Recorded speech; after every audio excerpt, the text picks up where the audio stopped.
los libros que he escrito sobre la historia de la mujer y el deporte, los hombres llevan desde la Grecia antigua haciendo deporte y las mujeres llevamos 150 años, o 120 o 125, hasta que los inicios de los años 20 les plantaron cara a las mujeres y dijeron y reivindicaron su necesidad y su deseo de hacer deporte. Claro, comparativamente estamos luchando contra 2 siglos. Inspiradones, porque somos las protagonistas. Un podcast de Levante el Mercantil Valenciano con la colaboración de Caixa Popular. Presenta Silvia Tomás. Hoy nos inspira una mujer que está dejando un legado maravilloso para generaciones presentes y futuras. Es una voz familiar, una persona en la que, yo diría que confiamos, una voz amiga, reconocible, contadora de éxitos y contadora de fracasos, pero siempre una acompañante en nuestras vidas. Su trayectoria es rica, inigualable, y cualquier cosa que hoy comparta con nosotros, pues creo que será, un tesoro. Ella empezó en esto del periodismo hace mucho tiempo y fue una de las pioneras, una de las primeras mujeres en especializarse en periodismo deportivo, en un momento en el que eso no era tan normal, era una especie de rareza. Había muy pocas mujeres en la profesión dedicándose al deporte y muchos hombres.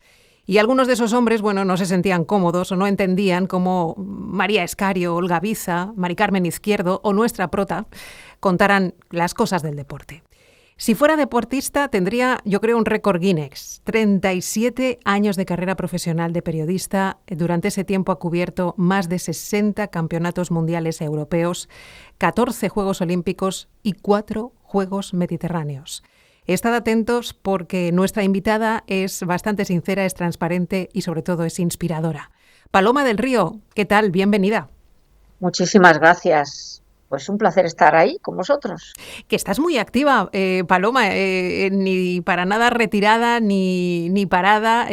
Hace unas semanas visitabas Quart de Poblet, antes de verano, con Almudena Cid en un encuentro sobre deporte femenino. Y tu agenda, la verdad, es que es imparable. ¿Cómo estás y en qué estás ahora, Paloma? Pues curiosamente, después de jubilarme, me han salido muchas charlas, conferencias, presentaciones, viajes, para hacer un poco de lo que he hecho siempre, ¿no? Un poco exponer lo que es la desigualdad o poner encima de la mesa la desigualdad, un poco lo que me ha caracterizado durante mi etapa de trabajo en Radio y Televisión Española, que ahí lo hacía las transmisiones, pero en paralelo también me parecía que aquello era una pelea, era una causa por la que teníamos que pelear aquellos que tuviéramos oportunidad, pero luego también me he dado cuenta de la desigualdad que hay. Entonces he tratado de buscar la igualdad, la integración, que haya diversidad en todos los campos, y esto ha supuesto que por una u otras causas, pues desde ayuntamientos, universidades, conferencias, charlas, presentación de galas, que cuando estuve en Quart de Poblet fue para presentar la gala del deporte, que habíamos apalabrado 6 meses antes, imagínate. Y contaron con nosotras, tanto con Almudena Cid como conmigo, y luego he estado grabando programas en la televisión canaria, en fin. No me ha faltado materia para estar moviéndome por toda España y conociendo otros sitios, conociendo otra gente y disfrutando un poco del tiempo libre que te permite la jubilación. Y sin dejar a un lado, como dices, ese mensaje necesario de la igualdad en el deporte y en la profesión. Eres una de las pioneras del periodismo deportivo, Paloma. Yo te he oído alguna vez contar la historia, pero me gustaría que aquí lo recordáramos. ¿Cómo acabas allí? Entras en Radio Televisión Española, pero ¿tú tenías claro que querías estar en deportes, Paloma? Desde el primer momento. Yo me recuerdo, fíjate, oyendo la radio cuando tenía 7, 8, 9 años, me la metía debajo de la almohada. Eran aquellas radio pequeñas que eran de pilas, no tenían ni esta función que tienen ahora de que se desconectan como a la hora o así. Yo gastaba pilas y pilas y pilas y me metía en la cama sabiendo qué pasaba y levantándome dándole a ver qué pasaba. Y era curiosa, y sigo siendo curiosa. Y lo que más me interesaban eran los deportes. A mí, si cuando terminé y iba para la facultad, al rectorado, a reservar la plaza para estudiar la carrera, no sabía si quería ser psicóloga o periodista. Y de camino al rectorado para hacer la reserva ya cambié y puse primero periodismo, después psicología y terceras ciencias sociales. A mí me gustaba el deporte cuando después de estudiar la carrera, tengo buenas notas. Estaba trabajando de auxiliar de clínica en la clínica Ruber para poder pagarme la carrera. Me decían, ¿qué quieres ser? Pues mira, yo es que quiero hacer deportes y me toca hacer otra cosa, pues la haré. Y cuando llegamos el día 1 de julio del 86, que nos recibe el, el tutor de los becarios y me pregunta, ¿tú qué quieres hacer? Y yo deportes. Hombre, pues, al hombre le pareció raro porque estamos hablando del año 66, o sea, es que son hace 38 años. Y bueno, pues nada, ningún problema. Otro chico y yo, otro chaval y yo nos apuntamos a deportes y como tú decías en la introducción, me encontré con un grupo con Mari Carmen Izquierdo, Elena Sánchez, María Escario, María Antonia Martínez y en Barcelona estaban Olga Biza y Mercedes Milá. Yo no, yo tuve la sensación en ese momento de entrar en una redacción en donde había ese grupo de mujeres, afortunadamente, que fueron un poco guía, pero luego había también compañeros de nuestras edades, veintitantos, treinta y tantos, y luego los popes, los que llevaban ya muchos años, y esos son los que a mí me hicieron sentir que era un poco intrusa. Pero bueno, una vez que ya respondes ante la tarea profesional, que ello se acaba. Al contrario, te conviertes en un aliado suyo porque sabes que lo que te van a encargar lo vas a hacer bien. Pero esas primeras sensaciones sí que las tuve, luego ya se disiparon, claro. Y en esos primeros momentos, cuando hablas de esas personas, bueno, más veteranas, no tan acostumbradas a ver mujeres en la redacción de deportes, ¿viviste algún momento difícil o complicado, Paloma? Y claro, sí, sí, sí. Eh, Vamos a ponernos en 38 años atrás, solo había una televisión, dominaban los hombres, el periodismo era, y yo creo que sigue siendo muy masculinizado y muy masculino. Y ellos supongo que tenían una educación de tenemos el predominio y dominamos nosotros. Y había uno que me pegaba tiritos y trataba de quedarse a solas conmigo en la redacción hasta que un día lo consiguió y estábamos los dos solos y yo estaba a lo mío delante de la máquina de escribir porque en aquel entonces no había ordenadores. Pasó por detrás, me puso las manos en el pecho y me dijo, ¿qué tienes aquí? Como si a mí me hiciera mucha gracia. A mí no me hizo ninguna, pero me di la vuelta y le dije, ¿y esto te gustaría que se lo hicieran a tu hija? Entonces tuve la sensación de, que luego lo entiendes, es una sensación de tú tienes que pasar un peaje por estar aquí y yo desde luego no tenía ningún tipo de ganas de pasar ningún peaje que no fuera el de la profesionalidad.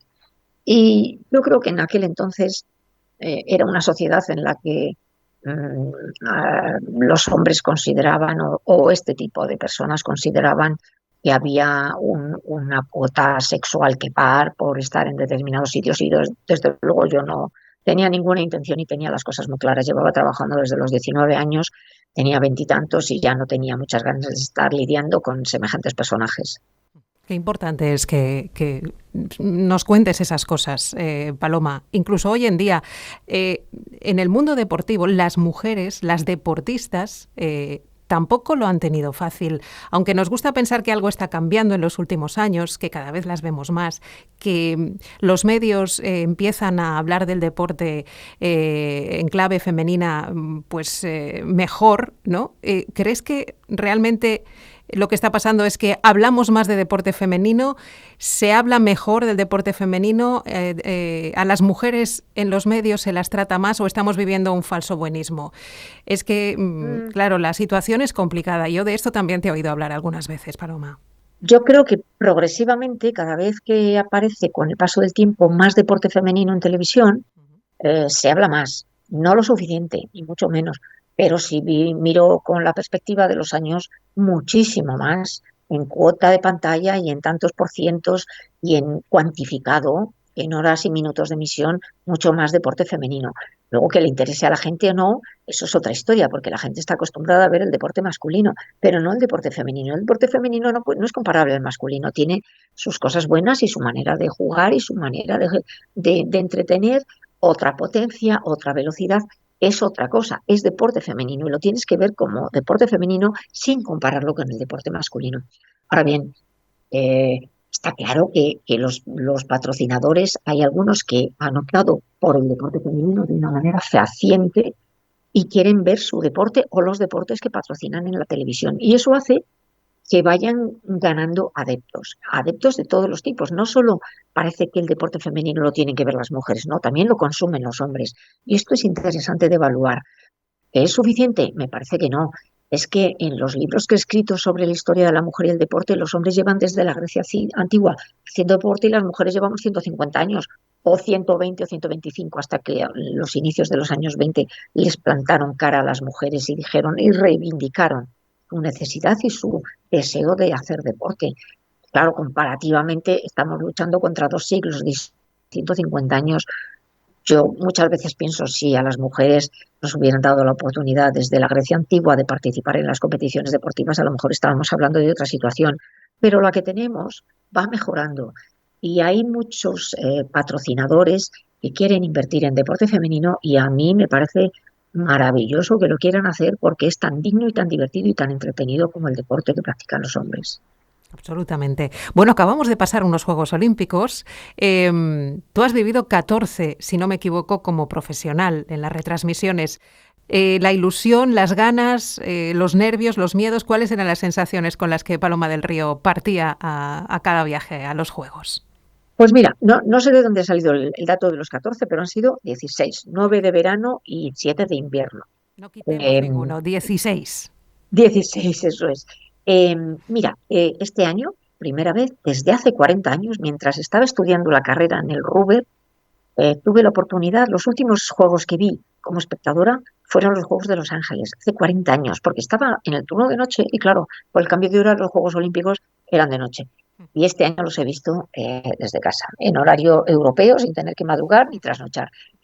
Mis sensaciones, pues cuando iba como siendo una más de la delegación, habiendo estudiado mucho, haciendo la maleta, buscando la ropa adecuada, siempre llevaba ropa de más, luego siempre me arrepentía de estar paseando la ropa y cargando la maleta de un lado para otro sin utilizarla luego, pero luego ya cuando las estaba haciendo como editora, es decir, preparando el operativo y preparando los juegos y la cobertura de televisión española desde el primer momento, desde que te lo encargan, eso empieza 2 años antes. Así que el día que cogíamos el avión y marchábamos hacia el aeropuerto, para mí era un día de alivio, porque llevaba por detrás 2 años de trabajo en organizar la cobertura con todos los compañeros, con los programas, con los realizadores, con productores, en fin, todo el equipo de las casi 100 o 100 y algo personas que íbamos. Y eso corría parte, estaba encima de mi mesa desde 2 años antes. Luego ya llegaban los juegos y era la competición en sí. Pero era muy emocionante. Una vez que yo ya estoy allí, ya me estoy como metida dentro de la burbuja olímpica con sus responsabilidades, la ceremonia. A mí, ahora mismo, a estas alturas, ya después de tantos años, lo único que me alteraba un poco era la ceremonia inaugural de los Juegos Olímpicos. Todo lo demás lo tenía más o menos bajo control, pero la ceremonia siempre es un momento importantísimo para mí, para la televisión, para los Juegos, el inicio, en fin, empezaba 16 días de competición maravillosos y yo lo vivía con muchísima emoción, eso sí que es verdad. Emoción, alivio, responsabilidad, dices, pero vamos a tratar un poco de humanizar a la gran Paloma del Río. Eres pionera, eres referente, pero en esas charlas también hay que sacar, en estas podcasts nos gusta sacar esa parte humana, ir un poquito a la anécdota. No sé si recuerdas, así nos ayuda también a empatizar y acercarnos más al mito, alguna anécdota, algún momento, tierra trágame, que te venga a la memoria en una de esas múltiples retransmisiones que, recordemos, tenían millones y millones de audiencia. ¿Alguna vez has fallado, Paloma?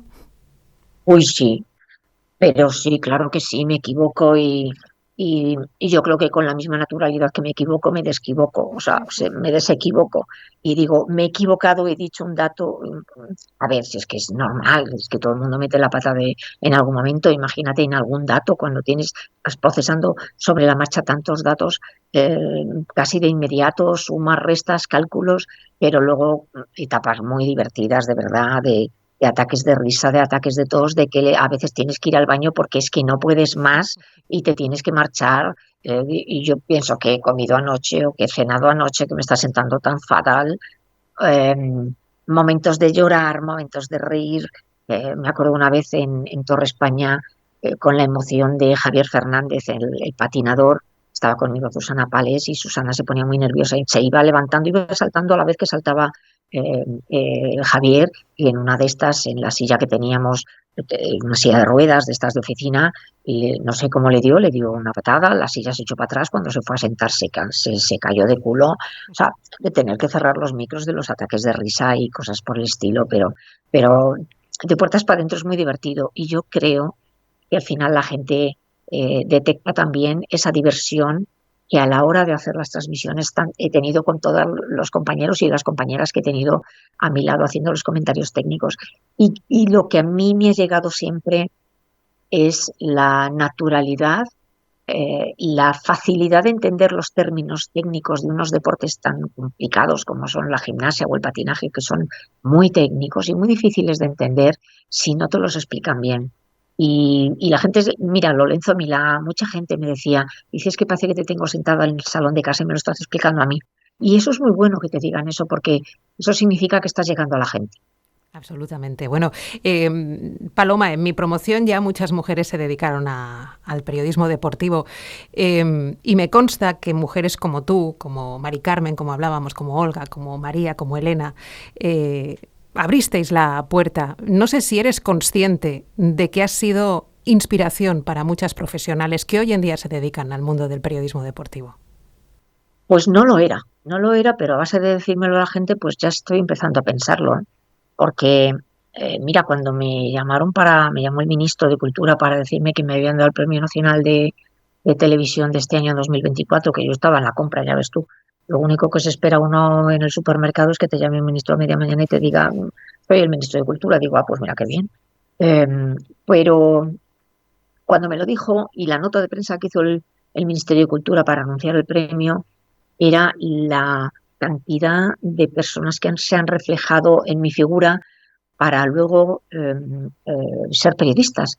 Y cuando yo he hablado con muchos estudiantes, chicos y chicas, que han venido porque estaban haciendo su trabajo fin de grado, su trabajo fin de máster y querían entrevistarme pues por el motivo que fuera, deporte y mujer, o Juegos Olímpicos, en fin, mil cosas, me decían lo mismo, que muchas veces ellos se habían fijado en mí para hacer su carrera. Y esto te da mucha alegría, pero también te da mucha responsabilidad. Saber que hay personas que se están fijando, sin que tú lo sepas, en tu manera de hacer las cosas. Y eso les agrada, pero te da mucha responsabilidad. Yo muchas veces lo digo a la gente, tú piensa qué sentirías tú, cuáles serían tus sentimientos si alguien te dice, he estudiado la carrera de periodismo porque te he visto a ti y has servido de referente.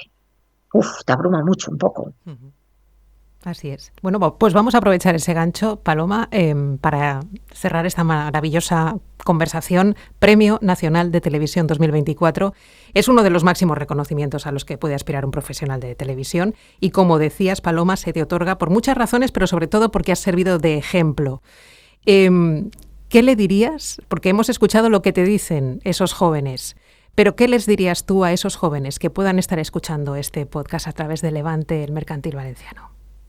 Pues les diría un poco la recomendación que yo no tuve y que he ido, que con el paso del tiempo, cuando he tenido becarios a mi cargo, les he dicho, tenéis que distinguiros del resto, especializaos en una sección, en economía, en cultura, en nacional e internacional. Y eso significa estar al tanto de todo. Primero hay que saber idiomas, porque tienes que estudiar, o sea, tienes que leer no solo los periódicos de España, sino los franceses, los ingleses, los italianos, en fin, estar al tanto de lo que está ocurriendo por el mundo en la especialidad que cojas, da igual, deportes, economía, nacional, internacional, cine, cultura, lo que sea, pero tienes que estar al tanto y te tienes que distinguir de los demás. Y eso significa estar al tanto de todo eso y eso significa leer. No estudiar de empollar como hacíamos en el colegio o hacíamos en la carrera de clavar codos. No, no, no. Leer, leer, leer. Se te va quedando ahí de manera latente en tu cabeza y parece que no lo sabes, pero lo sabes, lo tienes ahí retenido. Y eso significa el estar preparado, el cuidarte físicamente. Por ejemplo, para hacer unas transmisiones tan largas tienes que estar físicamente al día. Tienes que saber cómo funciona tu cuerpo, tienes que saber que cuando llevas muchas horas de concentración, tu glucosa va bajando y tu nivel de concentración va bajando. Necesitas reforzar, aunque sea con pequeños caramelos, galletitas, cosas saladas, tu nivel, tu tensión, tu atención, cosas, aspectos físicos que yo he ido sabiendo y conociendo a través de mi propio cuerpo y mi propia experiencia.